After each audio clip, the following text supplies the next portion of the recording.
guys, and welcome to another video. So, how good was the timing of my last video, by the way? How good was the timing? I said that I wanted to get that last video out as soon as possible because it was me basically giving my opinion on players that were going out of contract or who were on loan, and I was discussing who I would like to see stay and go out of that group of players. And less than 24 hours later, lo and behold, the club do release their retained list. So we are going to go through that in this video. It was released yesterday, this retained list, but I was at work.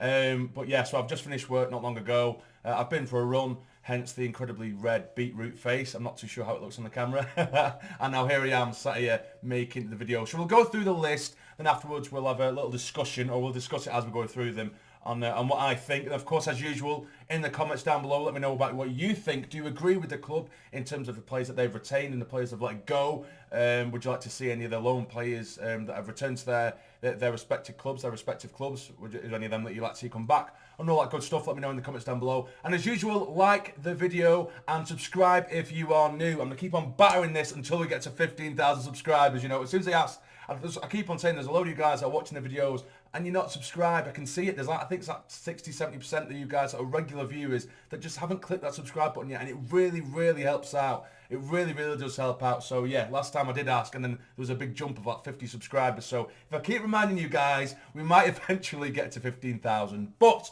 let's get back into the video and let's have a look at this retained list. So Sunderland AFC today confirmed its retained list for the 2022-23 season.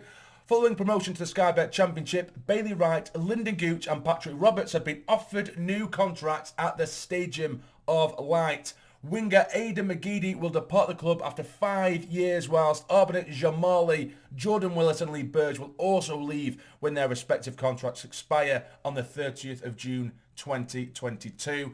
Callum Doyle, Jack Clark, Nathan Broadhead and Ron Thorben Hoffman have also returned to their parent clubs. Everyone at Sunderland AFC would like to thank their players for their professionalism and commitment during their time at the club and wish them well for the future.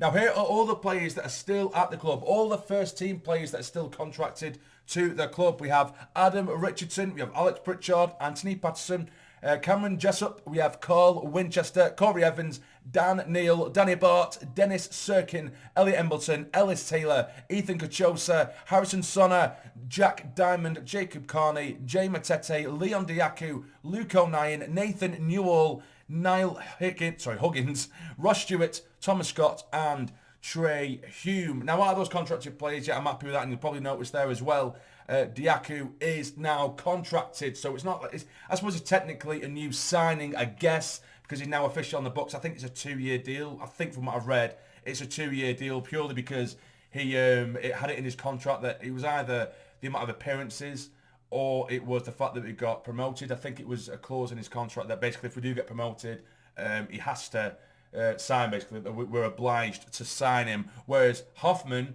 I believe, and now that I've looked more into it, I was a bit confused in the last video, Hoffman, I believe he had to have played 25 games, and then he would have had to sign, or we would have been obliged to sign him on a permanent, but he only featured 23 times, something like that. I'm not entirely sure. A few people are saying different things, but I believe that is the sort of gist of it. But we'll continue. So here is the important things here. So the contracts to be offered: Bailey Wright, Lyndon Gooch and Patrick Roberts. All players I did say yes to in that previous video, and I really, really hope to God that they all say yes, because these are the ones that I really, really wanted. Bailey Wright is going to be key. He is going to be absolutely key, and for me, he should be our captain, in my opinion. You know, as much as Corey Evans has improved, you know, this sort of last sort of 10 games of the season, Corey Evans has really shown his value to the club.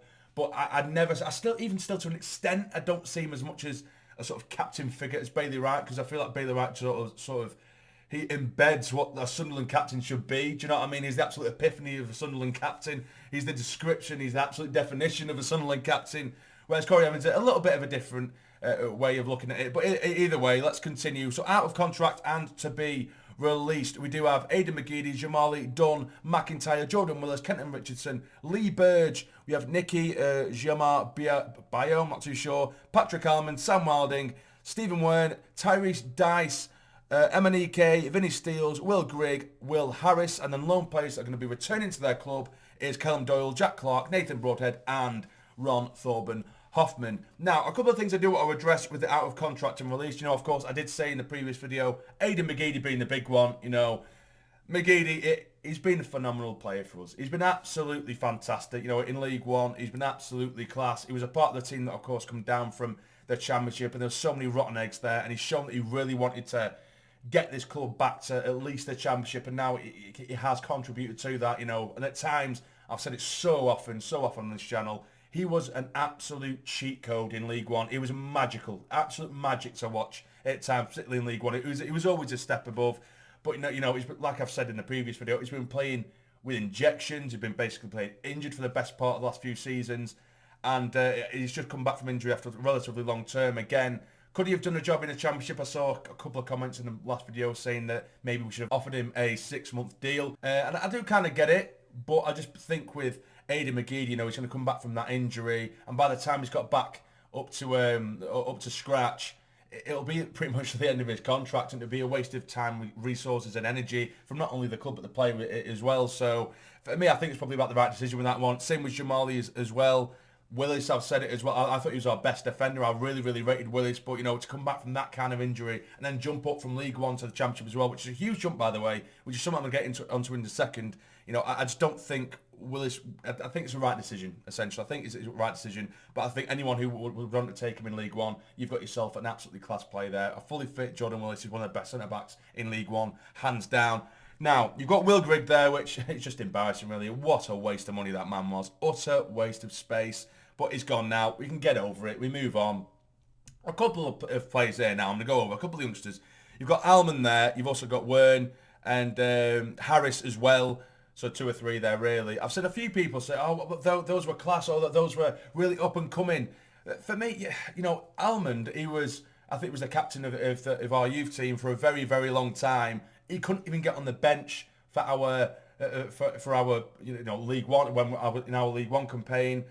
He went out on loan, I believe, so I think it was non-league. And so I don't understand why. Yeah, he's 19. He's built like a brick shithouse. But why does that mean that he's all of a sudden going to get on the bench or in a starting 11 for a Championship Sunderland side? You've got Callum Doyle, who was like 17 when he first joined us, and he was a first team player.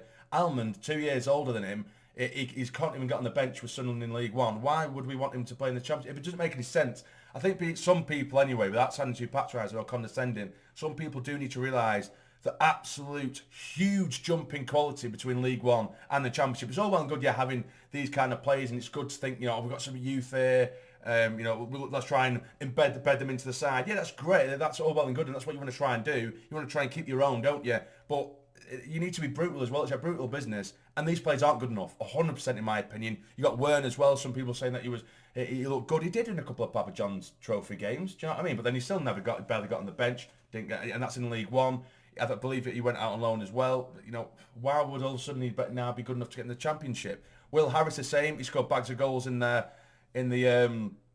youth side. If he was that good though, then he would have come up in League One to the first team. And some of these players that they're like early 20s. It's not like he's a 16-year-old. Who looks absolutely class. He's not like he's not like a sort of whiz kid that's just roaming around 16 years of age and bagging 50 goals a season. He's not. They're all at an age now where they should be getting first team football, and they're clearly not good enough. So for me, I completely agree with these decisions. Same with Dice as well. I believe he's 22, 20, I don't know, 23 maybe. I don't know. If he was good enough, he would have been starting, or he would have been within the squad in League One. But he's not. It's a huge jump, like I say. But now onto the loan players: Callum Doyle, Jack Clark, Broadhead, and Hoffman. I don't think we'll see Hoffman again, which is a shame. I do actually like Hoffman, and I said in the previous video that I would have liked to see him nurtured. He's only a young lad. Sadly, it's just not going to work out for him. Broadhead, I do believe there are rumours from some Everton sources on Twitter, some pretty decent sources as well, mind you, that we are in talk to sign Broadhead. That's almost as bad as Broadband, that, isn't it? Broadhead. We have Nathan Broadhead. Apparently we are in talks with him, but he has just got himself injured again. But the thing is, if we can get him on a snip price, even if we only get 20 games out of him in the Championship, then you'd take it. I'd take it for me. If you get 25 games out of him for a really, really cheap price, I think it'd be worth it. But I can understand people's frustrations. He's literally playing 7-8 games and he's injured for 2 months. And if they're wanting a few million for him, then I'd say no, sadly. I would. If they wanted him, for like 500k maybe, upwards to maybe almost $1 million, maybe, I don't know, on a long-term deal and we can get him fit, then yeah. But, you know, if he was always fully fit, then he could easily be a £2-3 million player. But he's just not because he's injured half the time. But, yeah, apparently we're in talks with him and that I'm happy with that. Jack Clark, the same. There's been rumours around talks about it, but I'm not too sure. Callum Doyle, I don't think we'll see him again, personally, and I would love to see us sign him, but he's got a long-term contract at City, I believe. Maybe another loan deal, I'm not too sure. But we shall see anyway. But that is the retained list. Now, there was some more on the list in terms of scholarships and stuff like that, but we're not going to get into that today. But that is everything and my sort of thoughts on them. I'm really happy that we have offered contracts like to Patrick Roberts. I'm really, really glad about that. From his sort of demeanour in a couple of interviews after the final, I had a feeling that he'd been told that he's no longer going to be a part of the club's plans, but clearly he is. Gooch as well, Bailey Wright. Those are the key three that I really, really wanted to stay. And then after that, after we do hopefully get these lads over the line, we really need to build, because this squad, as it is right now, you know, as much as I feel like they've got this togetherness now, we have this sort of mutual love between the fans and the players. Now we have that spine, which I really, really like, and we haven't seen for a very long time. And the fans are going to be right behind the lads, I'm sure, throughout the championship campaign, regardless. But as it stands, in terms of quality, and that's what it's all about, let's get down to business. In terms of quality, that team aren't good enough for the championship, in my opinion. They're not good enough for the championship. There's a hell of a lot of work and a hell of a lot of rebuilding that needs going. We've got a decent spine, like I say, but we need a lot of quality to be sprinkled across this squad. It needs to be beefed out and with quality, you know, not quantity, but it needs to be beefed out with quality. But that is it, guys. What do you guys think? Let me know in the comments down below. Like and subscribe and all that nonsense. But for now, take care and stay jammy.